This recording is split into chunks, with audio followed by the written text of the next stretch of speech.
कौवों की जमीन पूरी तरह बंजर हो चुकी थी। अब तो उस पूरे खेत में केवल एक ही पेड़ बचा था। कालू जी, अब हमें इस खेत से कोई मुनाफा नहीं होना, क्यों ना हम ये खेत रानो चिड़िया को दे दे। गौरी, मैं भी यही सोच रहा हूँ। काम करेगी चिड़िया, मेहनत करेगी चिड़िया, और फिर जब फसल होगी तो हम चिड़िया से ये खेत वापस ले लेंगे। फिर दोनों कौवा और कौवी रानो चिड़िया के पास जाते हैं। चिड़िया, तुम हमारे खेत में अपनी फसल उगा लो, जब फसल तैयार हो जाएगी तो दोनों आधी आधी कर लेंगे। ऐसे तुम्हारा भी फायदा होगा और हमारा भी। कौवा, मैं एक बार खेत को देख लूं। देखने की कोई जरूरत नहीं है, वो खेत बहुत जरखेज है, सोना उगलता है हमारा खेत। ठीक है, मैं खेत में काम करूंगी, मुझे मंजूर है।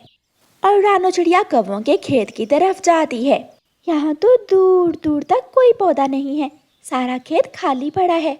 चिड़िया को निराश देखकर पेड़ चिड़िया से कहता है, चिड़िया, निराश मत होना, तुम मेहनत करो, काम करो। इस खेत में पहले हर तरह की फसल होती थी, लेकिन उन आलसी कौवों ने मेहनत नहीं की और ये खेत बंजर हो गया। ठीक है मेरे दोस्त, मैं मेहनत करूंगी, हिम्मत से काम लूंगी और इस खेत को फिर से आबाद करूंगी। चिड़िया अपने घर जाती है और फिर दूसरे दिन से खेत में काम शुरू करती है। चिड़िया अपने बैल से खेत में हल चलाती है।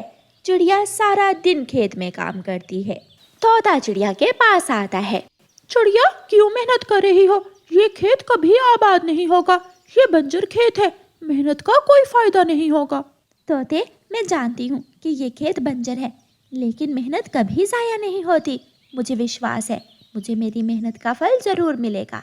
चिड़िया फिर से अपने काम में लग जाती है। किस्मत की बात है, दूसरे दिन आसमान पर गहरे काले बादल छा जाते हैं और तेज बारिश होती है। बारिश से कौवों की बंजर जमीन को पानी मिलता है। चिड़िया अपने घर में बैठी बारिश को देखकर बहुत खुश हो रही थी। रानो चिड़िया की ऐसी कहानियाँ सुनने के लिए YouTube सर्च बार में रानो चिड़िया की कहानी लिखें या फिर ये बटन दबाकर बोलकर कहें रानो चिड़िया की कहानी। दूसरे दिन जब चिड़िया खेत जाती है तो जमीन में एक तरफ पानी खड़ा था और दूसरी तरफ की जमीन सूख चुकी थी। अब इस खेत में क्या लगाऊं? मैं माँ से पूछ कर आती हूँ।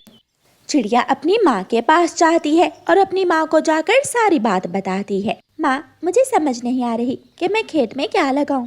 रानो बेटी, जिस खेत में ज्यादा पानी है आप वहाँ चावल की खेती करो, और जो खेत सूख चुका है वहाँ मकई बो दो। माँ, मैं बहुत खुश हूँ कि रात की बारिश ने मेरे खेत को पानी दे दिया, अब मैं वहाँ फसल उगा सकती हूँ। रानो चिड़िया वापस जाती है और पानी वाले खेत में चावल के बीज डाल देती है और जो खेत खुश्क था उस खेत में मकई की फसल लगाती है। दिन गुजरते गए, चिड़िया मेहनत से काम करती रही और फिर एक दिन चिड़िया के खेत में हरियाली ही हरियाली थी। मकई के छोटे छोटे पौधे और चावलों के पौधों ने पूरे खेत को सरसब्ज कर दिया था। कालू जी, कई दिन बीत गए, चलो तो आज खेत में जाकर देखते हैं। चिड़िया खेत में दिन रात काम कर रही है, चलो हम भी जाकर देखते हैं। फिर कौवा और कौवी अपने खेत की तरफ जाते हैं। दोनों कौवे खेत को देखकर हैरान हो जाते हैं। कालू, ये किसका खेत है? रानो चिड़िया बोलती है, ये वही खेत है जो बंजर और बेआबाद था। मैंने यहाँ मेहनत की और मुझे मेरी मेहनत का फल मिला है। चिड़िया, तुमने तो कमाल कर दिया।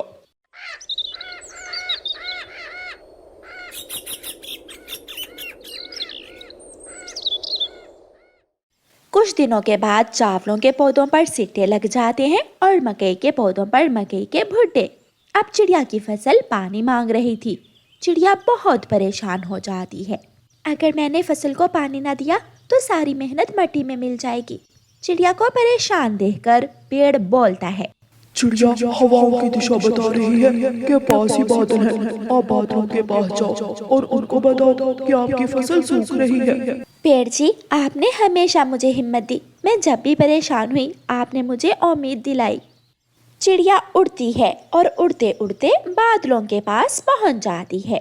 गरजू बादल, मैं बहुत परेशान हूँ, मैंने मेहनत की, अपने खेत में फसल उगाई, बंजर खेत को आबाद किया, लेकिन अगर अब बरसात ना हुई तो मेरी सारी फसल बर्बाद हो जाएगी। चिड़िया रानी, चिंता ना करो, मैं अभी सागर से पानी पी कर आता हूँ और साथ अपने दोस्तों को भी लाता हूँ।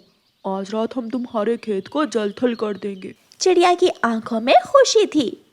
बादल सागर से पानी पीने चला जाता है। सारे दोस्त, छोटे बड़े बच्चे, बूढ़े, जी भरकर पानी पी लो। आज रात हमने चिड़िया के खेत पर बरसात करने जाना है। बड़े बादल का आदेश सुनते ही सारे बादल सागर से पानी पीने लगते हैं। शाम के बाद ही आसमान पर बादल छाने लगते हैं। चिड़िया भी अपने खेत में बैठी आसमान की तरफ देख रही थी। चिड़िया खुशी से उछलने लगती है। मेरे दोस्त आ गए, मेरे दोस्त मेरी मदद करने आ गए हैं। अब बरसात होगी और मेरी फसल फिर से हरी भरी हो जाएगी। चिड़िया अपने घर चली जाती है। बारिश शुरू हो जाती है। सारी रात बारिश के होने से चिड़िया का पूरा खेत पानी से भर जाता है। मकई और चावल के पौधे खुश हो जाते हैं। पूरे 10 दिन के बाद चिड़िया की मकई और चावलों की फसल पककर तैयार हो जाती है। चिड़िया कौवों के पास जाती है। गोरी और कालू, मकई और चावल की फसल पककर तैयार है, आप मेरे साथ चलें और फसल काट कर बांट लें। चिड़िया, क्या मकई की फसल इतनी जल्दी तैयार हो गई? हाँ गोरी बहन, फसल बहुत अच्छी तरह तैयार है। कौवी और कौवा जल्दी से उड़ते हैं और खेत में पहुंच जाते हैं। चिड़िया मकई का और चावलों का अलग अलग ढेर लगाती है। कौवे भैया, मेरा हिस्सा मुझे दो और अपना हिस्सा आप ले लें।